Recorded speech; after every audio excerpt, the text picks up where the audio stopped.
I could have gifting. I could have a title. If I didn't have love, I'm missing the whole point. It's what I found in my Bible. It's the first thing Holy Spirit taught me. If I didn't have love, I got nothing. So I'm in the bedroom seeking and pursuing, and I want to become love because I got reading my Bible and I started realizing some things. I'm just going to be real general and basic. Y'all all right?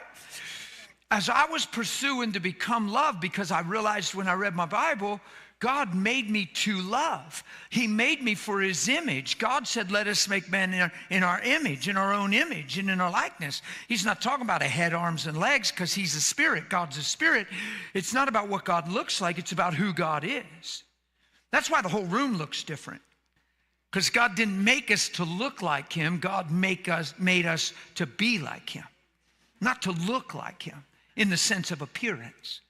That's why the whole room looks different and we can all look like him. Come on, that's incredible. And we're so caught up, if we're not careful, on outward appearance, hair texture, nose shape, ears, stuff. People on lips, say on the third set of lips. You know what I mean? I'm just saying. God didn't make us to look like he looks if you look at him in a physical way, because God's spirit. He had to give Jesus a body to come as a man to fulfill what man failed. But God's a spirit, but yet God says, let us make man in our image. You can look up the word, and there's a lot of teaching there, but it's real simple to me. Like if a child can't get this, we probably don't have it right. You can get so deep that adults are like, what are you trying to say? No, it's simple. God said, let us make man like we are. We're love. That's why if I don't have love, I got nothing, because it's the reason I'm here. I'm just telling you straight up. I can see it in the word. We're on the earth to love, not to need it, to be it. And the only reason we've been so busy needing it, because man got separated from God. Through his sin, got separated and cut off from God. And all of a sudden, he got cut off from the source of love. He got cut off from the source of life. That's why man died inside. Got cut off from the source of love. That's why he became self-centered. Because self-centered and love are total opposites. Yeah? Read in 1 Corinthians where it says if you don't have love, you have nothing. It doesn't seek its own. Now, I'm telling you, all the trouble we've had in our lives, all the emotional trouble, all the animosity, all the fallouts, all the breakups, all the cutoffs, all the stuff we've been through is because man became self-centered. That's why Jesus said in Matthew 16, if you're going to follow me, you got to deny yourself. It's the biggest problem on the planet. Come on, the biggest problem on the planet is you living for you when you're made for God's image. If you're living for you and you're made for God's image, no wonder we have a lot of hang-ups and a lot of things, because it's the way we're looking at things. We're looking at what it did to us, how it affected us, how it made us feel, how it wasn't fair, how it wasn't right. Now, if you're living in that arena, you ain't seeing nobody around you because your eyes are on one person, you. See, this is the paradox. And if you don't deny yourself and learn that we're not a Christian for our sake, we're a Christian for his name and the sake of others, that's the only way you're going to actually live effective and ever actually taste freedom in your life. Because if you don't die to yourself, you're already in a prison because it's all about you. And then everything that happens in life affects you. So you're actually in a prison. You got a lot of bondage if you're self-centered. Because just one person can dictate your disposition. Just one person can dictate your outcome, your outlook. Just one person not doing you right, and all of a sudden, you live done not right. And you think you're in control because you're self-centered? Nope, you're in a prison.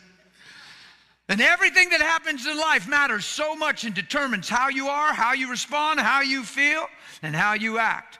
Boy, if you just die to that, we can get on with Jesus. Start seeing some people around us and actually have something to give instead of trying to live for ourselves. Come on, it's Jesus' plan. He says if you don't deny yourself, you ain't never going to pick up your cross. And if you don't pick up your cross, you ain't following him. Following him. Follow me. Man, Jesus said, follow me. He didn't just say, need me, sing to me. Run your list by me. Follow me. He was being treated wrong every day. Think about it. Jesus treated wrong every day. Every day. Men were lying about him, backbiting, questioning everything that came out of his mouth in their minds. He went through it every day. Totally perfect, totally pure, totally amazing, and getting hit from every side by people every day. Read your Bible. Never changed, never stopped the good in him, never let men decide who he was, how he was doing. Why? He's love. It's not because he's Jesus, it's because he's love. If it was because he's Jesus, we couldn't follow that because we're not Jesus. But if it's because he's love, we can follow that.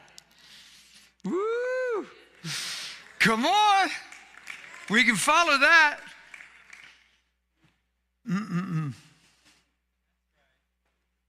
Deny yourself, pick up your cross. What's pick up your cross? It just means don't let anything going on in your life dictate who you are and how you are.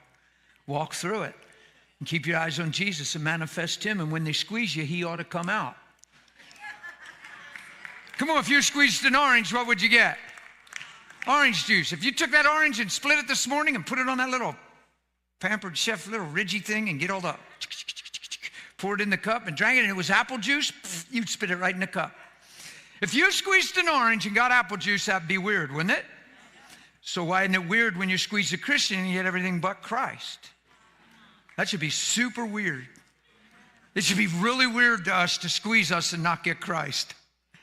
But if you're not alive for his great name and you're just alive for your own well-being, you'll probably get you when you get squeezed. If you're in this for you, it's probably you that comes out in pressure. Let me just say it this way. If you've been done wrong and you're living done wrong, then it'd be really good to hear and take heed to what I'm saying. If your story is all about what you've been through instead of all about what he's been through to give you new life, new attitude, a new way, a new reason for being, come on, he makes things new. You don't put old wine in a new wineskin. That new wine don't hold up in an old wineskin. It'll leak out the cracks and spill on the ground. It's supposed to come out of your belly like a river of living water. Right onto that girl. It's supposed to pour out, not leak into the floor. Well, you know, brother, life's been tough. It's been a little rough, man. I've been under a lot of pressure. You know what we say? How about people say, you ever hear this in the church? We're notorious for this. Well, brother, just keep me in prayer. It's been a wilderness season. You ever hear that? You ever hear somebody tell you they've been through a wilderness and their face gets sad and they start barely walking? I'm thinking, you must be in the children of Israelites wilderness, where it was all about them, and it'd be better for us, and it'd be better for us, and it'd be better for us. Because Jesus' wilderness, he's ministered to by angels, empowered in the Spirit, and he comes out on fire. Like he's in the same wilderness, and he comes out of that wilderness, and he's on fire for God. Angels ministered to him. Yes, same wilderness, same temptations, same devil, just trying to get him to think for himself. So next time a Christian says they're in the wilderness, they should have angels minister to them. They should be filled with the Spirit, ready to say, the Spirit of the Lord is upon me. He hath anointed me. He's reading Isaiah 61. He opens the door to the wilderness and comes out, and he reads Isaiah 61. He doesn't say, keep me in prayer. It's been a rough month. He was in there 40 days. The Israelites were in there 40 years. He fulfilled what they failed in 40 days and came out empowered by the Spirit. Don't you take claim to the wilderness and make it a bad thing. See, every time you get tried in something, you ought to just consider it's something testing the word. Something testing the word. Don't get spooky with it, and it's just something testing the word. And this ain't even about me. This is about the kingdom. I'm going to submit to God, resist the devil. He's going to flee, and I'm going to come out of this knowing God more. Every time you're in adversity. Every time you're in adversity. Don't try to get scientific with it. Don't get all caught up and ask 20 questions. You know what? The wise man in Matthew 7 had the same storm as the foolish man in Matthew 7. The wise man didn't have the storm because he opened the door. He had the storm because he heard the word. And he did the word. And the storm still came. It didn't try to destroy the wise man. It tried to destroy what was built in the wise man. Tried to tear down the word. Mark 4 teaches us that the sower sows the word. Satan immediately comes for the word's sake. He ain't after you. He's after the word. If you're surrendered, that word will grow into something. You be a wise man. Don't be any of them other types of soils that hear it and run out with joy, but you ain't got no root in you, and the trials and the heat of the day just take it all away. Cares of life, take it all away. Sown out in a wrong motive, left field, la land, like just sown out in left field, trampled down. What's the devil doing? Trying to steal the word. You got to deny yourself. This is the only thing Christianity has ever been. I know we made it a prayer to go to heaven, but it's deny yourself, pick up your cross, and follow Jesus. And Jesus is like an amazing expression of loving the world and not being of it, but loving the people, laying down his life. I mean, Jesus is every day walking through it and never changing. He let men hit him. And you think I'm going to be offended because you said something? He let men hit him. Why am I talking about this at a city quake? Because if you don't live this way, you'll never be confident and be filled up and feel powered up to even notice the people around you, let alone feel like you have anything to give them.